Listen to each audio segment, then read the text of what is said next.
Salut Romain, dis donc. Bah t'es pas Romain? Ah non, c'est pas Romain, non. Mais qu'est-ce que tu fais avec tes... Bah je me prends en main.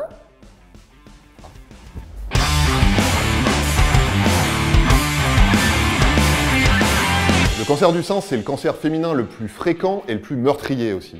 Il touche une femme sur 8 au cours de sa vie. Mais avant de parler de l'agresseur, on va faire un point sur ses victimes, les seins. On parle jamais assez des victimes.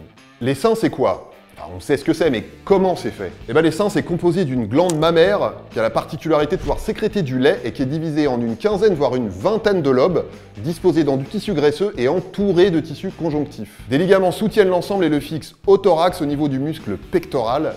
Ça, c'est pour la partie interne. Bon, de l'extérieur, vous savez sûrement à peu près à quoi ça ressemble, mais on va quand même noter que ce qu'on appelle communément le téton, c'est en fait deux parties, le mamelon qui est la partie centrale et l'aréole qui est la partie en forme de cercle qui entoure le mamelon. Dans 95% des cas, les cancers du sein sont des adénocarcinomes, c'est-à-dire des tumeurs malignes. Ils se développent majoritairement dans les canaux qui relient les lobes au mamelon ou plus rarement dans les lobes eux-mêmes. Ils peuvent être non infiltrants, c'est-à-dire que la tumeur est localisée et ne s'est pas propagée, ou infiltrants, c'est-à-dire que la tumeur envahit les tissus autour et peut même aller plus loin en passant par les ganglions et créer des métastases.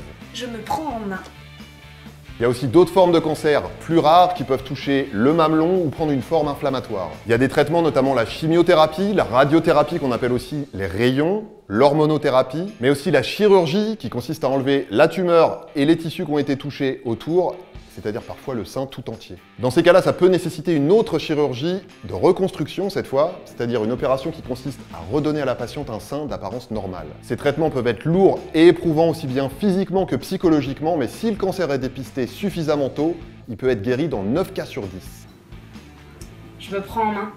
Le nombre de cancers du sein augmente à partir de 30 ans, mais le pic de risque se situe entre 50 et 74 ans, donc c'est à partir de cet âge-là que le dépistage systématique est mis en place. Le programme de dépistage organisé, ça consiste en un examen clinique et une mammographie tous les 2 ans, gratuitement. La mammographie, ça fait pas rêver, j'avoue, mais les machines de dernière génération sont censées être moins douloureuses. Et surtout, ça permet de détecter des cancers précoces avant même l'apparition des symptômes.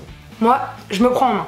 Ce programme, c'est pour les femmes qui n'ont pas de facteur de risque particulier parce que si c'est le cas, c'est plus rapproché. Mais pour les autres alors, comme ne pas être dans la catégorie d'âge la plus à risque, ça veut pas dire qu'il n'y a pas du tout de risque, le dépistage en vérité, il est primordial quel que soit l'âge. Surtout quand on sait, comme on l'a vu tout à l'heure, que plus un cancer est soigné tôt, plus on a de chances d'en guérir avec des traitements moins lourds et le moins de séquelles possible.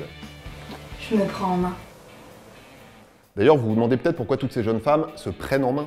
Eh bien, tout simplement parce que dès l'âge de 20 ans, une partie très importante du dépistage se pratique seule. Ça s'appelle l'auto-examen des seins ou autopalpation. C'est simple à réaliser, mais il faut connaître les gestes.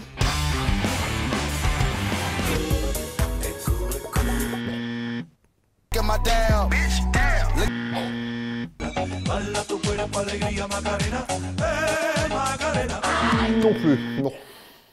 The wind up, the pitch. Ok, donc là c'est n'importe quoi. Je pense qu'une petite démonstration s'impose. L'auto-examen des seins... Je me prends en main. Alors, bel effort Romain, mais dans la mesure où moins d'1% des cancers du sein concernent des hommes, je vais te demander de bien vouloir disposer, on va laisser la place à quelqu'un qui est vraiment concerné et qui sait de quoi elle parle. Volontiers.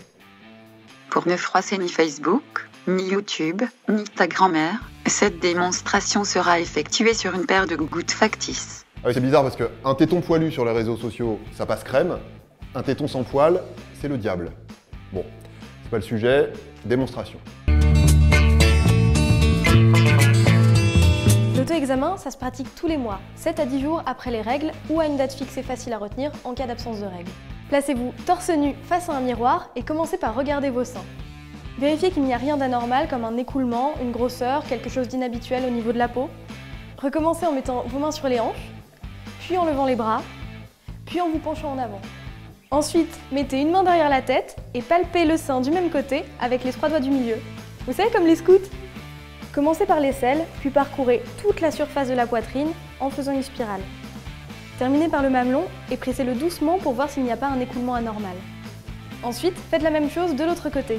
Vous pouvez aussi faire l'auto-examen allongé sur le dos ou sous la douche. Dans tous les cas, si vous constatez une grosseur, une sensibilité, quelque chose d'anormal ou d'inhabituel, contactez votre médecin. Je me prends en main.